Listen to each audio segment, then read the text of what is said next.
Nosso viés hoje é a poética. Poética tantas vezes também chamada por lírica. A poética tem um conteúdo gigante. É agigantado o baú de conteúdos da poética, das contribuições que a poética ou a lírica nos dão para a formação da inteligência, para a formação da sensibilidade, para a agudeza da percepção, humanas. A gente vai fazer várias sessões sobre a poética. Tantas vezes essa injustiçada arte. Isso é só poesia. Poesia como uma dimensão do sonhador, no sentido pejorativo do sonhador como bobão, como utópico, como o fora da casinha, coisa de poeta sonhador, tal, não sei o quê. Esse é um lado pejorativo que existe, que é uma ignorância. As pessoas não compreendem o que efetivamente é a poética. Eu vou falar hoje sobre um viés específico, que é a tensão. Qual é a tensão humana, intelectual, afetiva e existencial, que a poética dá cabo? O discurso poético é um discurso orientado às tensões do possível e do impossível. Sempre. Por isso que a poética é evocativa.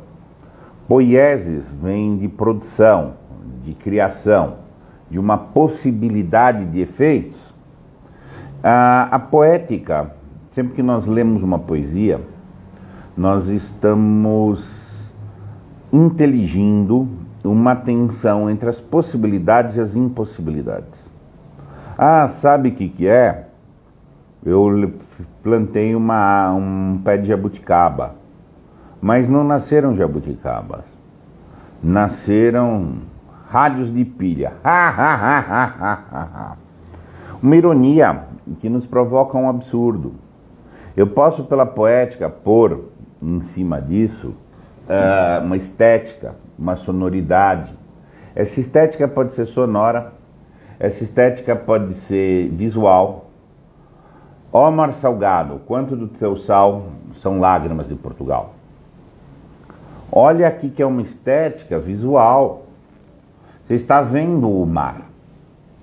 Você está vendo alguém chorar. Essa estética tem uma tensão manifesta aí. Era o limite à travessia do mar. Precisa de um discurso poético para dizer a bravura com a saliência e a ênfase no problema do impossível que se tornou possível. Para atravessar o mar, houve muitos sacrifícios e sofrimentos. Isso é um discurso falado.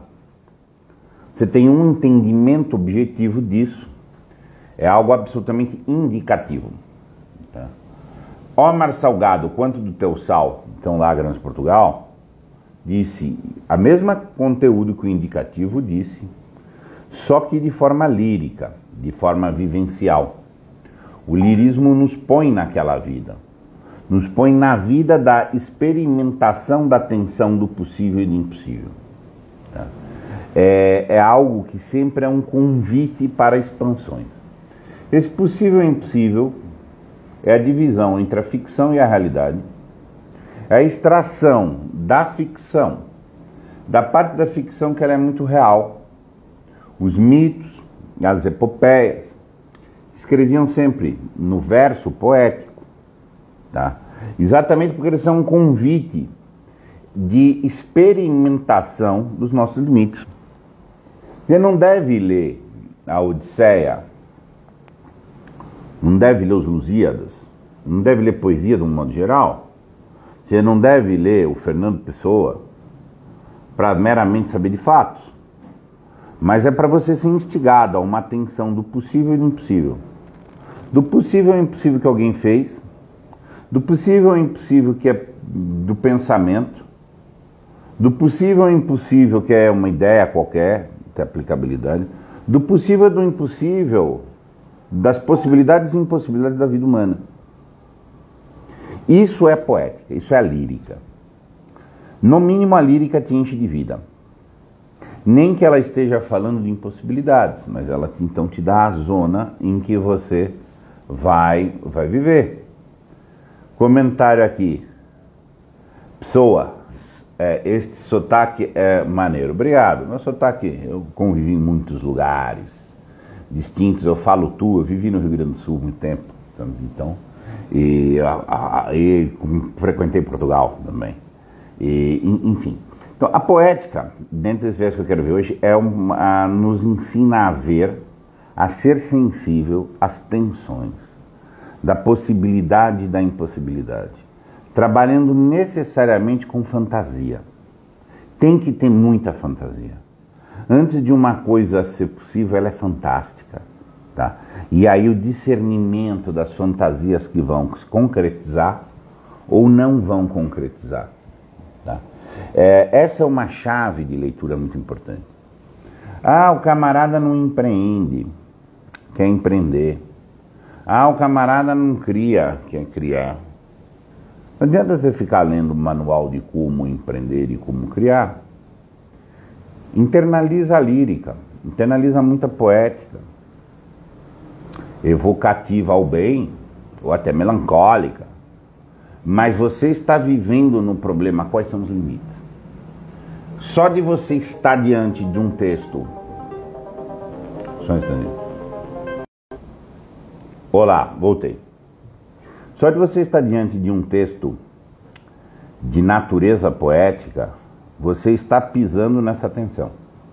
Você pode não perceber lucidamente que está pisando nessa tensão, mas você está recebendo isso pela provocação imagética. Tá? Preciso cuidar das cheirar minhas rosas, amar minhas plantas, regar meu jardim, o resto é sombra de árvore. Está falando de possibilidade. Está falando de possibilidade de vida. Tá? E você assimila esse ressaibo da possibilidade. A poética vai nos dar, além dessa tensão, ela vai nos dar o fruto dessa tensão, que é a expressão. Você não sabe se expressar bem, tem que ler bastante. Mas leia bastante poética, lírica, de bom nível, evidentemente, né? Falando evidentemente das coisas de bom nível. E isso vai ser um contributo, tá, para a sua expressividade muito grande. Qual é o problema da expressividade? Todas as pessoas que têm inibição, têm algum gargalo, algo relacionado à expressividade, ele está com um problema de limite. A nossa expressão é o nosso limite.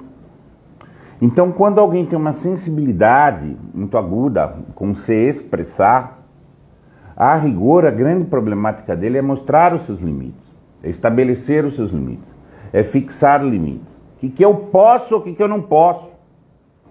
O que eu posso ou não posso, gente? É o discurso poético, como eu estou falando. Você está entendendo? É exatamente isso daí. Então, não subestime o peso formativo que a poética ou a lírica tem. Eu estou falando aqui dentro de uma estimulação de atitudes, dentro de estimulação de tensões que instigam uma atitude. Tem mais um monte de conteúdos que você tira da poética, intelectuais sobre a isomorfia, tá? E outros que a gente vai ver aqui, estéticos, refinamento dos perceptos, etc. Então é uma injustiça, uma imbecilidade o preconceito, a pejoração que existe contra a poética. Um preconceito, as pessoas são ignorantes. Ai, vai ler poesia, sabe? O que é isso? Sim, tem que ler poesia mesmo, poesia boa, tá? Não vamos esquecer que nós somos um país de analfabeto funcional. Então, assim, a depreciação do que é bom acontece por aqui. Você tá entendendo? Então, ler poesia, por que não escrever poesia? A escrita da poética, vou tomar esse gancho, tonifica demasiado essa questão da expressão e, por sua vez, vai ser integrativa. A poética nos integra muito mais que os demais discursos. Por quê? Porque ela converge uma fina percepção, uma fina inteligência, afeto e possibilidade. Possibilidade, vamos lembrar, é fronteira. Discutir o que é possível, discutir o que não é possível, é a fronteira. Quem não se expressa está com problema do medo da fronteira. Que é no limite que eu posso, que eu não posso fazer. Quando você sabe ler poesia, toda e qualquer poesia, você tem que ver qual é a tensão possível e impossível que está envolvido. O que era para ter sido, mas não foi, do Manuel Bandeira. Tá? Mas assim, se você, o próprio Tabacaria feito, o colega aqui está mencionando, Tabacaria está exatamente discutindo. Por que eu não tive mais metafísica? Ou por que teve metafísica dessa forma? Está dizendo por que foi essas possibilidades. Então, não subestime a poética. Você quer ter um desenvolvimento inteligente, debruce sim na poética. Tá? Nós vamos fazer outras lives com outros viés. Então o viés hoje foi poética e a tensão que nela está envolvida, do possível e do impossível, do factível ou do não factível. Tá? Essa é a questão. E o não factível que produz efeitos. O mito não é factível, mas ele é altamente gerador de efeitos. Altamente gerador de efeitos. O não factível, tá? O ficcional, que tem as suas zonas de realidade, e quanto que eu vejo o melhor da realidade porque eu vejo a ficção. Quanto que eu consigo ter objetividade na medida que eu navego na fantasia. E essa boa ordenação do fantástico como condição para a ordenação do objetivo. Meus caros, muito obrigado e boa poesia.